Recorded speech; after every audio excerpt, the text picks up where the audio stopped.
Good evening. I want to talk to you today about the four most important skill sets when it comes to customer service. Now, it's way more skill sets than this, but I decided to break it down to the top four so that way we can kind of, not have a really long video. And so that way I can only discuss the core items here. Now, here we go. The first item on the list when it comes to the most important customer service skills is going to be four things. It's going to be, number one, it's going to be clear communication skills. Number two, it's going to be empathy. Number three, it's going to be good interpretation skills. And number four, it's going to be patience. Now, allow me to start with number one, and that's going to be clear communication skills. Now, here's what I mean. In business, you want to always be clear on what you're saying to your customer. So whenever a customer calls in and is requesting, let's say, access to get back into their account, let's say they got locked out of their account or something like that, I would recommend to make sure you train your agents to be clear with their direction that they're telling the customer. So for example, if the customer needs to get back into their account, the agent should say things that's clear that the customer can understand fully. Now, I'm not talking about they may not know how to speak the English language too good. I'm not talking about that when I mean clear communication. That has absolutely nothing to do with it.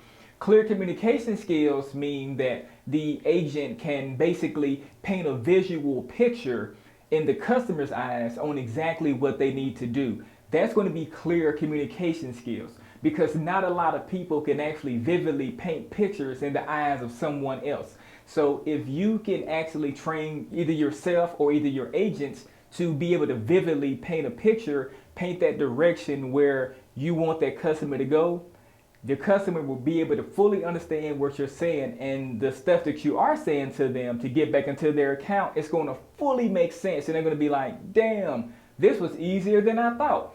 Versus an agent who doesn't have clear communication skills, something that could have potentially took 46 seconds to fix, took 47 minutes to fix. That was like way too long to be, dealing with that. So clear communication skills actually cuts down like client interaction time, and it actually speeds up the transaction.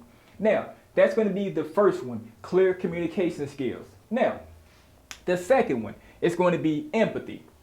Now, empathy is going to be very important also, and I put that as number two because every transaction needs to have an empathetic statement with it when you're dealing with customers.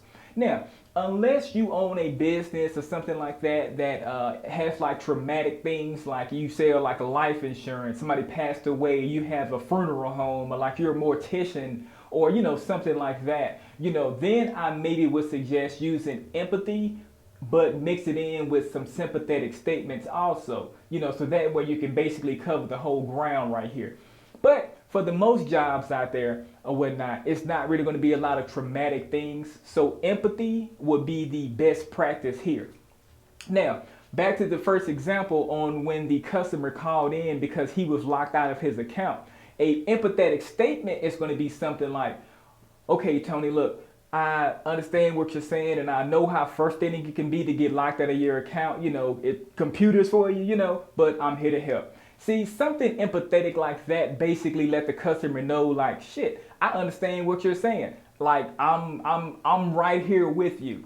And that's what you always want to be with your customers. You want to be like right there with your customers. You want to make them feel like, okay, this agent or this business owner, they get it. Like, they get it. So that's going to be number two, is going to be empathy. So again, always make sure to include some kind of empathetic statement whenever you're dealing with the customer. So that way, again, they'll know you get it. Now, that moves us to number three, and that's going to be good interpretation skills. Now, good interpretation skills really comes in handy because if you can't interpret what the customer is talking about, then the customer can make you believe one thing, but they really mean something else. Now, here's what I'm saying. Back when I was cutting hair, people would come in and their hair would literally be like 2 inches long, right? And they would come in and say, Tony, man, cut this much hair off my head. I'm looking like, Johnny, you ain't got that much hair on your head. You want me to cut this much off, but you only got that much hair. You almost bald.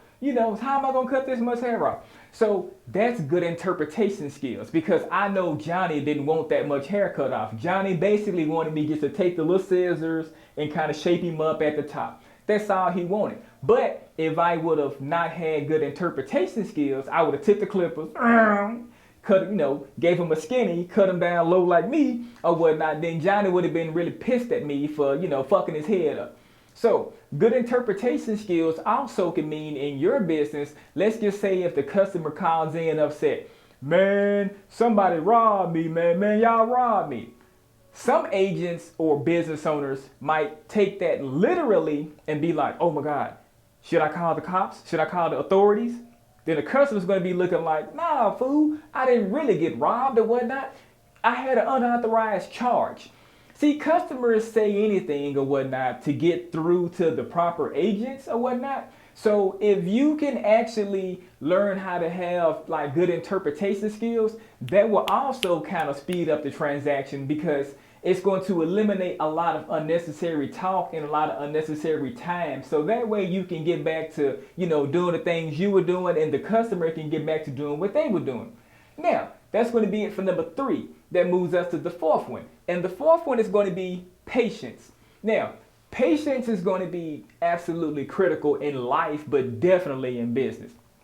Because you don't want to give off the energy or the vibe to customers that you're getting impatient. Because once you start getting impatient, you start huffing and puffing on the phone.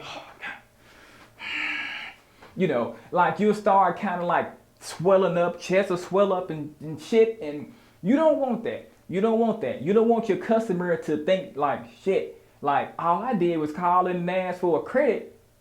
This motherfucker that got mad at me, he done slammed the phone down and he cussing and he huffing and puffing. He ready to blow the house down. You don't want that. You want to be patient with your customers, because everybody's brain doesn't quite process the same way. So if you kind of have patience for your customers, they will greatly appreciate that. And that's going to be one of the prime skills of customer service, is to have that patience. Because if you're sitting there huffing and puffing and you're impatient, you're rushing the customer like you're trying to, push them out, and you're just being rude about it, the customer's going to be like, no, I don't want to ever do business with you again. And I'm going to go write a thing on Facebook, Google review, all of these social media platforms, and letting people know how rude your business is. So you can't do that. You have to always have patience with your customers. Now, that about wraps it up for today's video. Until next time, I'll catch you later.